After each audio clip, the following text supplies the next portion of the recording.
Hey, Highrock. I hope you're having such an awesome week. As many of you know, Pastor Matt underwent open heart surgery on July 1st, and the road to recovery has felt long and winding. But the last few days have actually been really encouraging.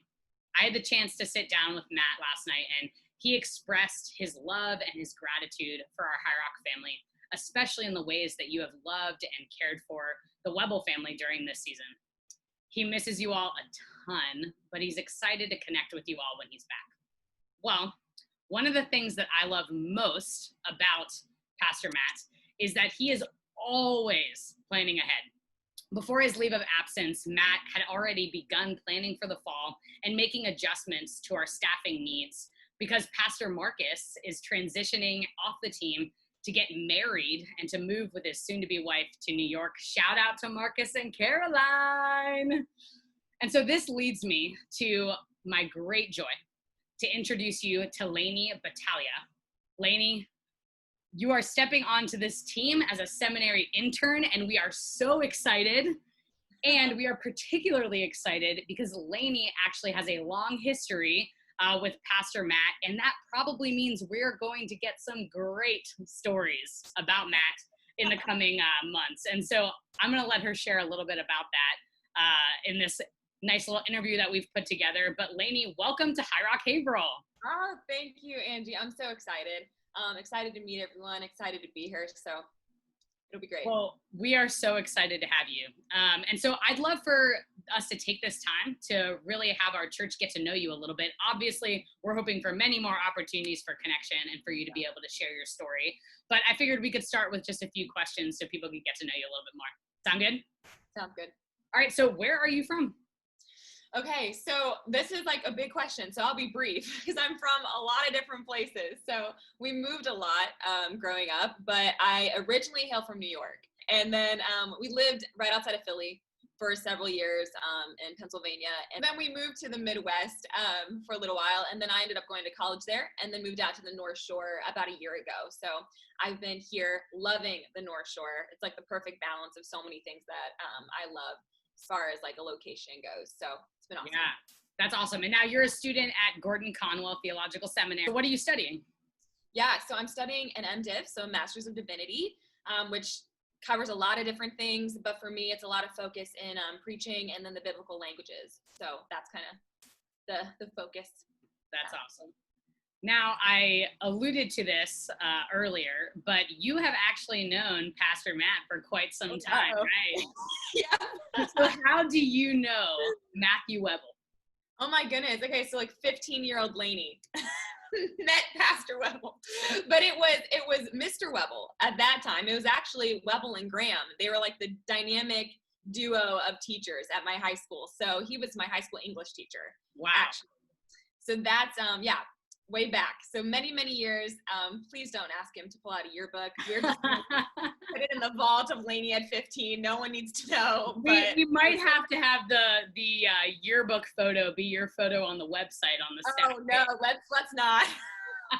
That's awesome. So what was Matt like as a teacher? Oh man, okay. So I was like debating whether I was gonna say this because part of me just wanted to like withhold the information.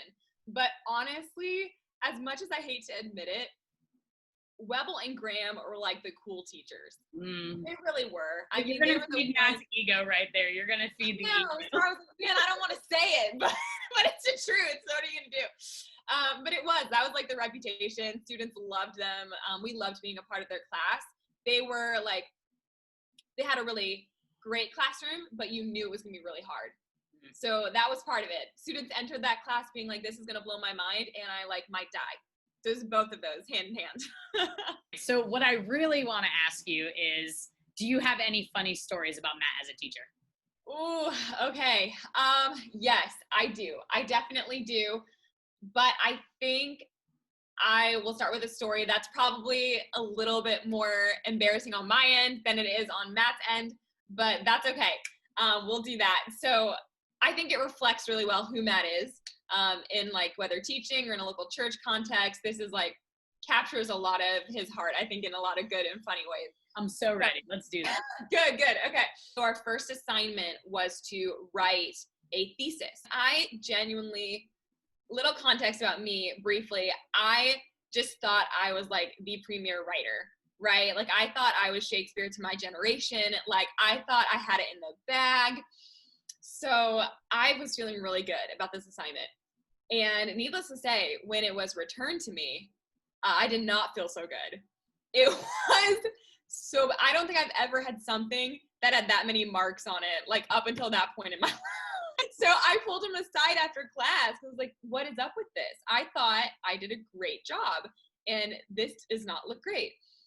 And Matt drew me, no lie, he drew me a picture of a flower on my paper that I just worked so hard on.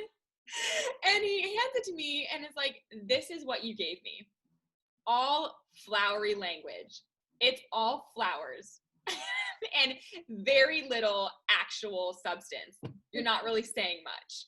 And I was like, excuse me. I was so offended. But in Matt's defense, he brought that like straight up honesty and paired it with, but here's how you do it really well. And then he took the next like 10, 15 minutes, which he didn't have to, you know, we're part outside of like typical class time, and sat there and broke it down for me and helped me write a few things that would work and tweaked it a little bit. And that really started a new type of writing for me. And of course, I realized in hindsight, yeah, he knew what he was talking about. He was right. And I'm very glad because it really did mark a big shift in my writing. And I've told him, like, I attribute a lot of like the writing that I've done post that time, so much of it to that moment and those skills. So it really is a testament. It's funny, right? It's typical Matt in so many ways, but it's also indicative of his heart to develop and to help. I love that. Yeah. Man, good old Mr. Webble. Yep. Webble and Graham, the Webbs. So when you think about this next semester, what excites you about interning with Highrock Haverhill? A lot. So many things.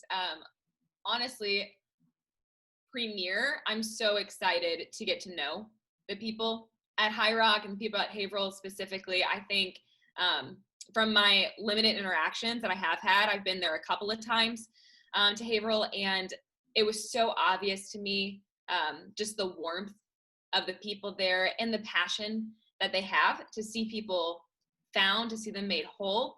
And I just can't wait to be a part of all of that. Well, we are really excited for you to be a part of it as well. Well, before we close up for this incredible interview, I want to know if we could do some rapid fire questions. How do you feel about it? Yes, let's do it. Let's do it. All right. Rapid fire questions starting now. What is a song that you have had on repeat this week? Okay, so probably the song Happy by one of my favorite bands called A Wonder from the UK. If you could have any superpower, what would it be? So it would be tied between flying and being invisible. If you could live in any other decade or era, which one would you choose? Shakespearean England. That's awesome. Throw back to Mr. Webble's class. All right, where are you finding joy right now? I am finding joy in like rekindled relationships. It has been so fun with everyone's change of pace to have like so much more time to see and talk and like catch up and read, like discover where my friends are at right now in this season. So it's been really fun. That's amazing. Yeah. All right, last question. Okay. You hear God speaking words over you. What's God saying? I think it's been a combination. I think the first thing a couple weeks ago was don't hold your breath, followed by an additive to that to help for the future. But I think I realized that I'd been going through this season of the pandemic with my breath held.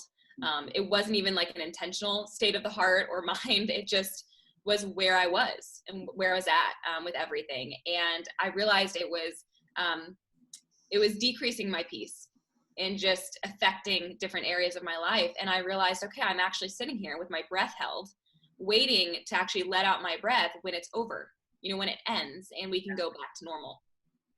And I felt, you know, the invitation, the challenge to not hope for going back to normal, but to lean in to what's happening and honestly to reach for better moving forward. So that is what I feel like the Lord's invitation is right now. I'm trying to lean into that and reach for better, not hope for normal. Amen.